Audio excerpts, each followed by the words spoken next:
두 가지 부분에 대한 좀 얘기가 어떤 것인지. 우선 DJ 정권은요, 하도 부패 정권 심판 어쩌고 해가지고 사람들이 완전 실패한 정권처럼 이렇게 생각을 하는데 그렇지 않아요. 저는 그 전에 대선 기간에도 여기저기 강연 다니면서 DJ 정권에 대해서 특히 민주노동당 쪽에서조차도 완전 실패한 정권으로 자꾸 규정을 하더라고요. 제가 그렇지 않다고 이제 여러 차례 얘기를 했는데, 김대중 정권은 길게 보면 굉장히 큰 업적을 낸 정권으로 평가받을 겁니다.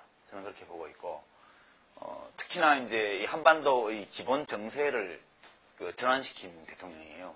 DJ는. 다른 모든 그런 영역에서 실패했다 하더라도 이 성취 하나만으로도 높이 평가받기에 부족함이 없는 정권이다 이렇게 생각을 하고, 또 경제 영역에서 그 외환위기 이후에 그 상황을 원만하게 이렇게 수습한 것도 저는 공적을 인정해야 된다 그런 입장이고, 기타 평등 분야, 그러니까 여성부 신설이라든가 등등 해서 여성정책, 사회복지정책 또 이런 대목에서는 굉장히 많은 그런 완벽하지는 않지만 새로운 시작을 해놓은 정부라고 저는 봐요. 그래서 이제 그 문제로 지적되고 있는 빈부격차 확대, 이것은 김대중 정권이 막지 못한 문제고, 전 정권이 저질러 놓은 사태에서 필연적으로 발생한 건데 DJ 정권도 막지 못했다. 이게 이제 첫 번째 문제. 두 번째, 노동 탄압, 그걸 자꾸 거론하는데 이것은 쓸데없는 짓을 한 거예요. DJ 정권이 쓸데없는 짓을 안 해도 되는 짓을 자꾸 한 거. 이거는 결국 공안 부문을 제압하지 못함으로 인해 발생한 문제라고. 공안 부문의 구조조정을 하지 못하고 그것을 DJ가 거기에 의존해서 정치를 했기 때문에 불가피하게 발생한 측면으로 잘못한 거죠. 세 번째, 권력 부패. 이것은 하지 말아야 될 일을 한 거죠. 이건 명백한 잘못이에요. 그러니까 DJ 정권이 인사정책에서 실패한 거, 이건 저는 대통령이 너무 연세가 드신 분이라 그런 측면이 많이 있었다 이렇게 보고 있고, 주변 인물들의 비리, 이런 건 뭐 입이 100개라도 할 말이 없는 실책이에요. 그 두 가지 대목은 저는 뭐 아주 맹혹한 평가를 받아도 부족함이 없는 그런 실책이라고 보고, 근데 그걸 분리해서 봐야 됩니다. 이게 잘못한 거가 심각하게 잘못한 대목들이 몇 가지가 있는데 이 대목 때문에 다른 모든 성과를 다 덮어버리면 안 돼요. DJ 정권이 저질렀거나 혹은 이루었던 일 중에 어떤 것들은 단기적으로 극복이 가능하거나 짧은 기간 안에 성과가 무효화될 수 있는 것이 있는가 하면, 어떤 것들은 굉장히 길게 봐야 효과가 나타나고 긴 안목에서 중대한 성취로 평가받을 수 있는 요인들이 많이 있거든요. 그런 점들을 저는 좀 사력 있게 분별력 있게 봐야 한다고 보고, 그냥 자기들의 정치적 목적 때문에 무차별로 그렇게, 특히나 진보 진영에서 그렇게 하는 거에 대해서는 저는, 그럼 뭐 솔직히 이렇게 말하죠. 국민들이 혼자 출마해가지고 진보 세력하고 손잡았을 때는 대통령 안 만들어줬고, JP하고 손잡으니까 겨우 40% 줘서 대통령 만들어줬잖아요. 뭐 정치를 얼마나 잘하란 말이에요. 그렇게 만들어줬는데 그렇게밖에 못하는 거지. 그런 측면도 나는 있다고 생각을 하고, 지금 와서 김 대통령이 이제 동교동계 해체하고 이제 그 대북 봉쇄 반대. 우선 대북 봉쇄를 반대한 것은 김 대통령으로서는 이것이 자기 자신에 대한 역사적 평가가 달려있는 그런 가장 중요한 문제라는 것을 잘 인식하고 있다고 봐요. 그리고 퇴임하고 나서 뭐 달리 할 일이 있는 것도 아니잖아요. 자기 자신이 퇴임 이후에 뭔가 또 사회를 위해서 더 기여할 수 있거나 혹은 자기의 위상을 유지하기 위해서는 평화 지도자 외에는 아무것도 없어요. 이걸 지키겠다는 의지 표명이기 때문에 이것은 당연히 나올 시점에서 나온 것이고, 이것조차 하지 않으면 정말 김대중 대통령은 그 5년 동안 아무것도 남기지 못하는 대통령이 될 수도 있어요.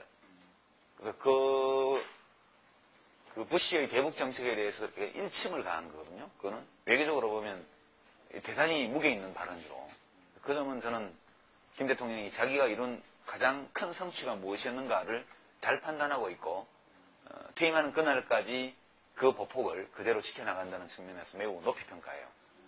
두 번째, 동교동계 퇴진 문제는 이거는 DJ가 잘했다기보다는 불가피하게 한 거예요. 원래는 건노갑씨라든가 하나갑씨라든가 이런 분들이요, 또는 뭐 박상천, 정준환 다 마찬가지입니다만, 우리는 김 대통령 모시고 한 세상 잘 살았다. 열심히 살았고 이런 것도 많았다. 우리 문제가 많다. 지도자의 퇴장과 더불어 우리도 퇴장하겠다. 그럼 사람들이 다 박수 치죠. 아름다운 퇴장이라고. 그걸 안 하겠다는 거 아니에요. 당권 도전하겠다는 거 아닙니까? 대선 때 후보 계속 흔들었죠. 도무지 새 시대와는 맞지 않는 사람들이에요. 노당선자가 인적 청산하는 식으로 내버려놓고 자기 지지하는 사람을 탈당시켜서 세당 만들었다. 그러면 김대중 대통령이 그런 말 할 필요도 없어요. 그냥 노당선자가 그대로 껴안고 제도 개혁을 통해서 자연스럽게 결과로서 인적 청산이 되게끔 하겠다는 거 아닙니까? 질서정연한 혁명이라는 것은 사람을 치는 방식이 아니라 제도를 변경하는 거예요. 그 변경된 제도로 시행한 결과 자연스럽게 미래와는 맞지 않는 사람들이 탈락해 나가는 그것을 추진하고 있죠. 근데 동교동계가 말하면 당권 경쟁에 들어가면서 김대중이냐 노무현이냐 그 싸움이 벌어지게 됐잖아요. 지금 당 안에서. 그렇게 되면 김 대통령 입장에서는 다 자기 새끼들인데 이게 제대로 해갈 능력도 없는 사람들이 계속 권력을 누리겠다고 분탕질을 치는 양상으로 가게 되는 거 아닙니까? 화살이 어디로 오겠어요? 예컨대 그 공방전이 벌어지면서 그 동교동계가 신구파를 막론하고 관련된 일이 있을지 모르는 어떤 비리사건 하나라도 노출됐다. 그럼 지금 검찰 같으면 곧바로 그냥 출금 조사하고 난리가 날 거예요. 이 싸움이 어떤 폭으로 어느 정도 깊이 있게 진행될지 아무도 예측할 수 없는 상황이에요. 제가 짐작하건대 정권인수위원회 활동 기간에도 뭐가 나올 수가 있고 대통령이 새로 취임하고 나서 나올 수도 있어요. 공적자금 그 비리조사 문제라든가 뭐 4억 달러 설 진상규명이라든가 기타 과거 그 인사비리와 관련되어 있는 청탁건이 불거진다든가 다 어드러치겠어요. 전부 그쪽으로 튈 수밖에 없다고요. 김 대통령은 그 사태가 최악의 사태고 자기가 퇴임한 이후까지도 그 세력이 그 민주당 안에서 바로 하면서 계속 정치 공방의 한쪽 축으로 이렇게 있으면서 노무현에게 부담을 줄 뿐만 아니라 자기에게도 부담이 오는 거죠. 그 자선사업한 게 아니에요. 노무현을 위해서 그렇게 해준 게 아니라고. 김 대통령 자신이 자신의 퇴임 후 설계와 관련해서 아무리 따져봐도 동교동계가 당권을 가지고 저렇게 신주류하고 한판 붙겠다 이렇게 나서는 것은 DJ를 죽이는 결과를 낳게 돼 있어요. 필연적으로. 그 점에 관해서는 김 대통령이 스스로 판단한 것인지 아니면 누군가가 가서 그렇게 건의를 해서 그렇게 된 것인지는 잘 모르겠습니다만 그것은 적절한 시기에 나온 불가피한 조치였다. 그렇게 저는 평가를 하죠. 퇴임 임박하셔가지고 점수를 좀 따시네요. 김 대통령.